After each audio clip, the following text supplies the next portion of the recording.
What's up, guys, and welcome back for my round 1 games of the DPP Cup on Smogon for the Smogon Classic. This time I'm paired against RedMaxx. Well, I mean, this is the first round, so I'm paired against RedMaxx. I have a Jirachi lead. He has a Machamp lead. This is 4th Gen OU, guys, so there is no team preview. I just wanted to make that clear. And yeah, I hope you guys enjoy. So typically, Machamp lead. I'm actually Akaberry Stealth Rock lead.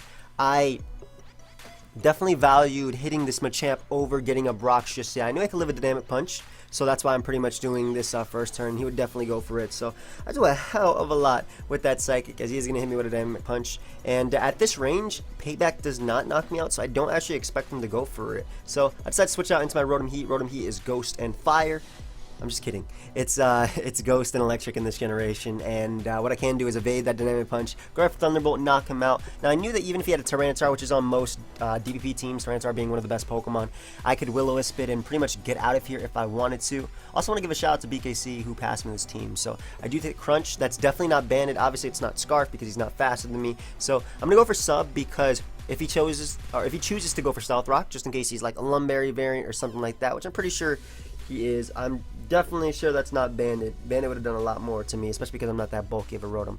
But basically what I decided to do was sub-split a bit just to weaken his Tyranitar for a few mons in the back that I had that you'll see later. So I decided to go out into my Jirachi, keeping my Rotom Heat as Death Water.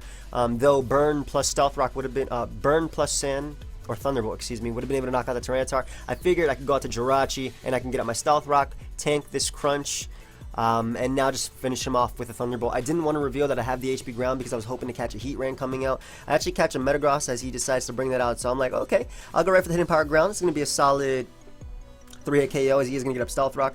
Now at this point I'm like, even though Bullet Punch is not so common on mid-game Metagross, it's more common on lead Metagross, I don't want to risk it, and because Jirachi can live Stealth Rock switching one more time and Rotom doesn't, I decided to sack my Rotom right here just to see what move he would go for if he does indeed have the Bullet Punch, but I'm expecting him to go for Earthquake or something, as he does, and because my Hidden Power ground didn't activate a Shuka Berry, I know he's not Shuka, well, it would have been activated anyway, but basically at that range of HP, I can knock him out with my Scarf Trend, and that was part of the reason why I wanted to weaken his Tyranitar, because I do have Scarf Trend, which can clean late game. So he brings out his Dragonite. If he's Dragonite, regardless, I'm going out into my Jirachi. I do have HP Ice on my Heatran to revenge kill him. He's actually Mixed Knight, so he's going to hit me with the Superpower, knock me clean out, but I can now go onto my Kingdra, which I'm pretty confident is faster. Mixed Knight does not run all that much speed, and even if it does, Kingdra should be faster unless he's running like a boosted nature, plus speed nature. So I go right for the Dragon Pulse. I am Specs, and I can knock him out. Now, because I'd seen his Metagross and things, I chose not to go for like Hydro Pump or something. I mean, pretty sure that wouldn't have knocked him out. And he decides to bring out his Infernape.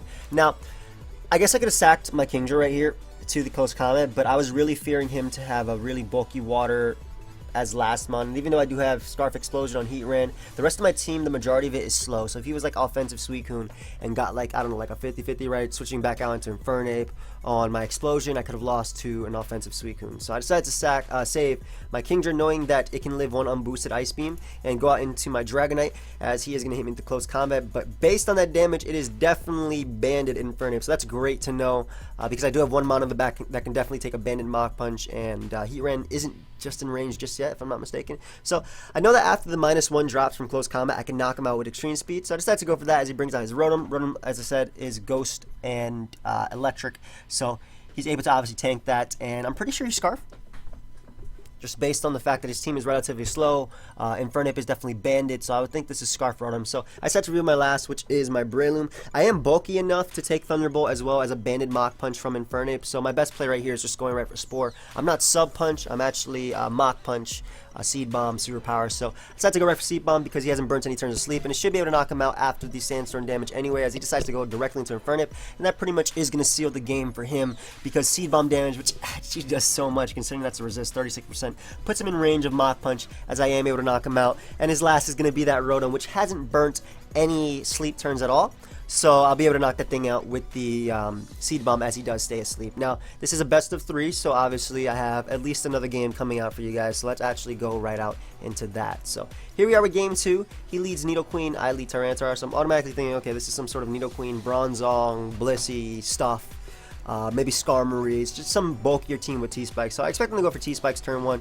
I am Scarf Tar, just going to go right for the Earthquake, as I do a hell of a lot. 63%, not bad considering Nidoqueen is defensive. And right here I do expect him to bring out something that can dodge Earthquake, some sort of Levitator, maybe a Bronzong or Skarmory. So I pull a switch out into my Heatran. I guess a bit risky if he went for Earthquake, but whatever. As I do catch the Bronzong. I didn't expect him, especially with his type of team, to go for the Earthquake and risk it right here when I have a Heat right now, and if I knock this thing out, actually knocking out Bronzong would have been perfect for me, so maybe I should have valued going for Fire Blast right here. But regardless, I am Sugar Berry, so I can tank the Earthquake as I am able to get my rocks, and I expect him to reveal maybe a Starmie at this point, so I decided to go out into my Tyranitar as he actually reveals a Blissey. I mean, not even better, but I mean, catching a Starmie right there would have been great, because Starmie can obviously take fire moves, can wrap its spin away pretty freely, so that's why I doubled. But gonna go out to my Flygon, because I am Choice Banded Flygon, I can click Fire Punch or Earthquake as he goes right for Protect. I don't have Superpower on my Tyranitar, I already revealed Earthquake, so I'm actually not quite sure why he went for Protect right there. What the hell? I just reset, okay. I'm actually not sure why he went for Protect, just because if you have Earthquake, you don't have Superpower. So, regardless, like I said, I went to Flygon and actually doubled again out into my Jirachi since he's spamming Protect, and Jirachi's like the most immediate way I can deal with this. I do have Iron Head. I'm actually Expert Belt Jirachi, so I can Iron Head him, flinch him down a bit. I have HP Ice for Zapdos, Nidoqueens, Flygons, Dragonites, whatever he has in the back, and I do have HP Fire for the Bronzong. So I go for Iron Head.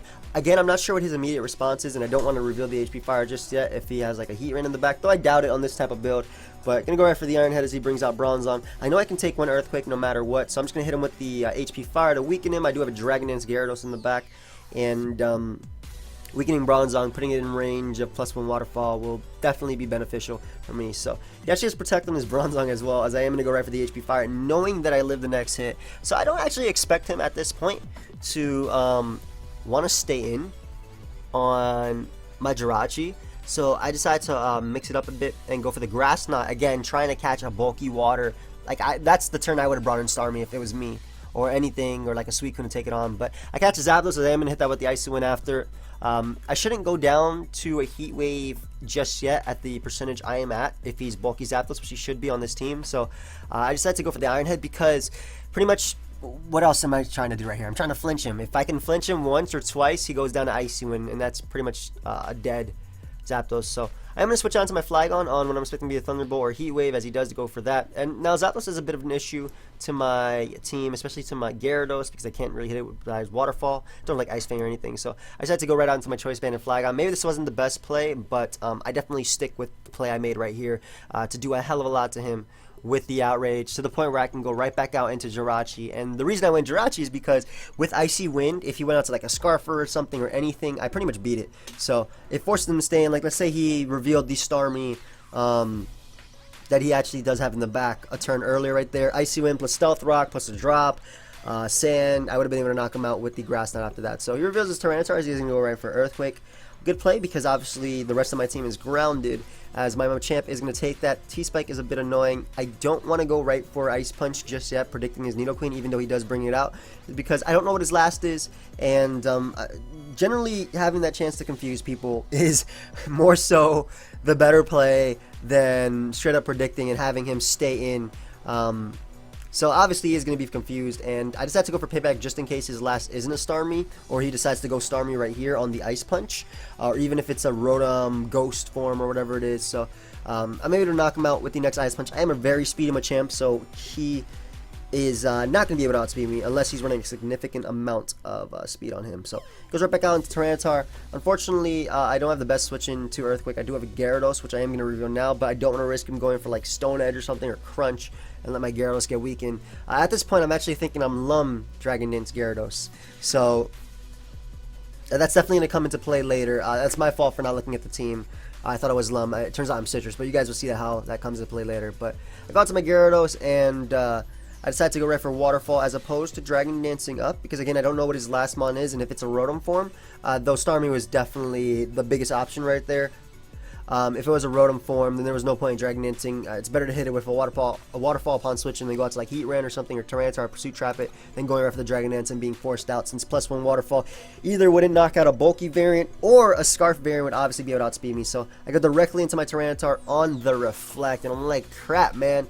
This is bold me, Max, that beats Tyranitar 1v1. So apparently he doesn't want that to happen. So I go for crunch anyway, just in case if he valued spinning right there or recovering, I get a chance to have the defense drops or anything, as he isn't going to go out to Tyranitar. I expect him actually to Stone Edge just because I have a Gyarados and I know that my Jirachi can take that. So at this point, there's like two plays I can make.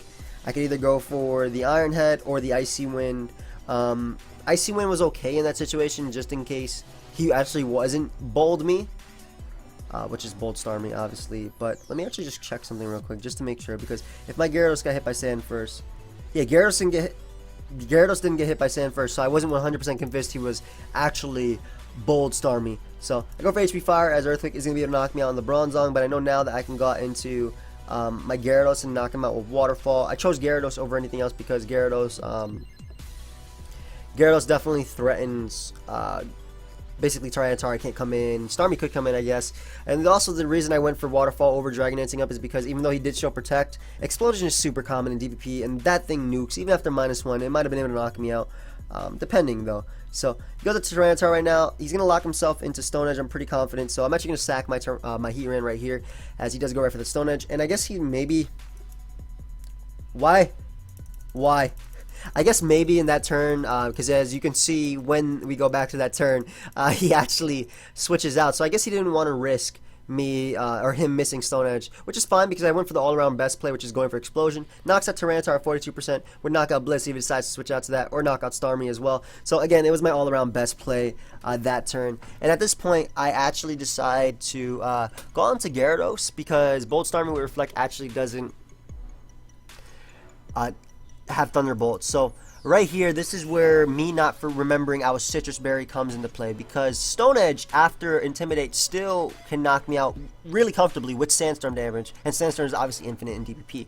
So right here, obviously I level 1, and I was like, okay, I had to go for Waterfall this turn because I'm Lumberry and I'll die anyway, and then that's great because I'll die to Sand and then I'll knock him out. And even if he swapped to his Starmie, I can obviously Dragon Dance up and I'd be at full HP or near full because I was at 80 something percent regardless of the Stone Edge. So basically the plan was have Lumberry not matter in this sense, have Sandstorm knock me out, then I have Scarf Tar in the back and knock out his Starmie. But that was just a case of terrible lack of awareness on my part, because I was definitely Citrus Berry Gyarados, and I was like, crap, man, I could have played this differently. If I was Citrus, I could have DD'd up on crunches. I could have forced him to lock me in the crunch. And at this point, Starmie just comes in, goes for Reflect, as I actually have to Dragon Dance up. I do have Bounce, but there's no point in going for it those earlier turns because he would have just recovered. I guess if I get a Para right here, it would be cool, but Sandstorm's going to knock me out anyway. But the plan is, or I'm hoping to get like a Para on him, as I even missed a Bounce just to, like, you know, put salt in the wound right there. So that was completely my fault right here, because with Reflect up, I cannot knock out Bold Starmie or even a defensive Starmie with the Crunch. I don't even know if he's Bold because he's running a lot of speed on that thing. I'm Jolly Gyarados, by the way.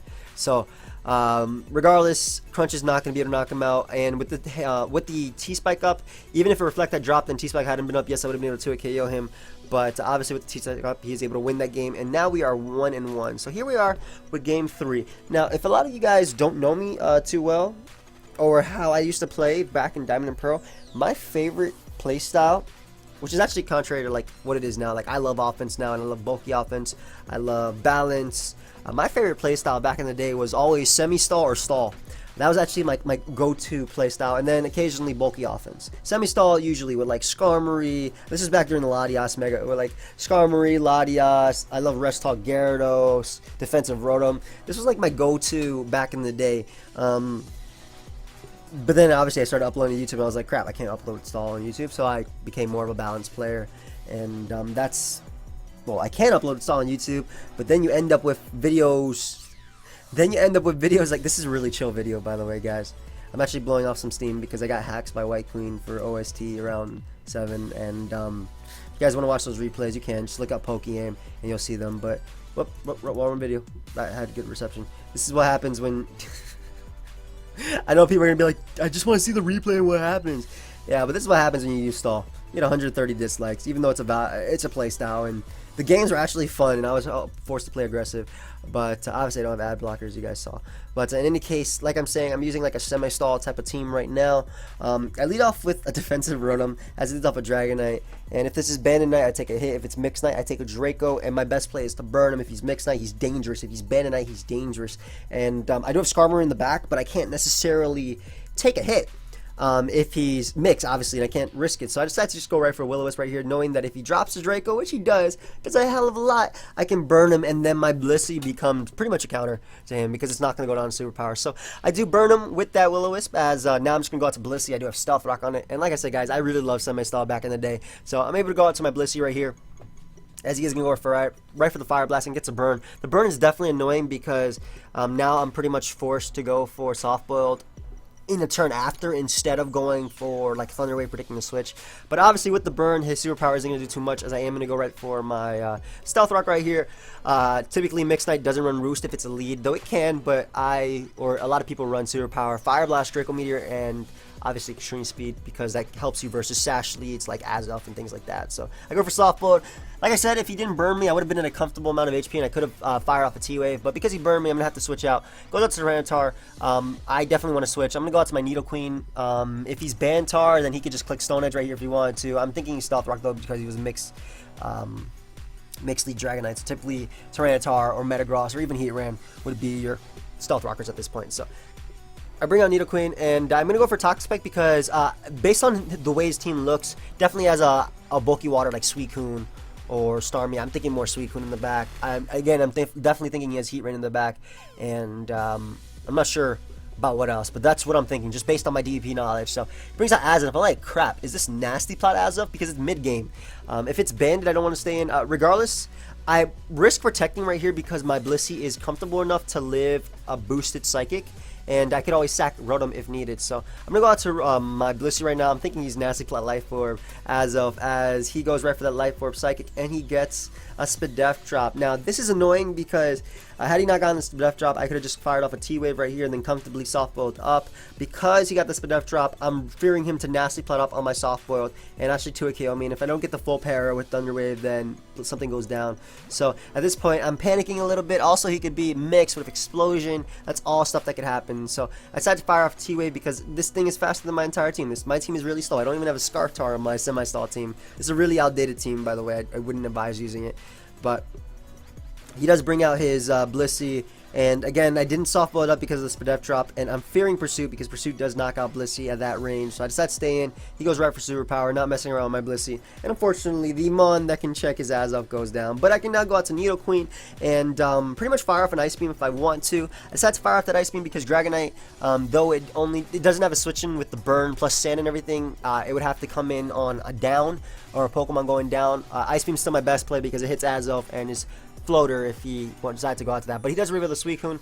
I'm not too worried. I do have Clefable in the back, but I decided to go out to Skarm because I am Spadef Skarm, and I'm looking at the fact that he has Dragonite's pretty much on a timer, and this Azelf is a special attacking variant. I don't think Skarmory is going to be doing too much, so I decided to phase him out, as I'm able to take the +1 Hydro Pump, as we do phase him out into Azelf, which I'm pretty good with because, again, it takes the Sandstorm, it takes the Rocks damage, which I definitely need. So we are going to sack my Skarmory right here to the Psychic, as, again, he's taking that damage I need. So he's down to pretty much one more attack plus Protect. I decided to go Clefable. Now, again, I don't want to risk him being the Explosion Life Orb mid-game Psychic. Like, I loved Azelf at one point.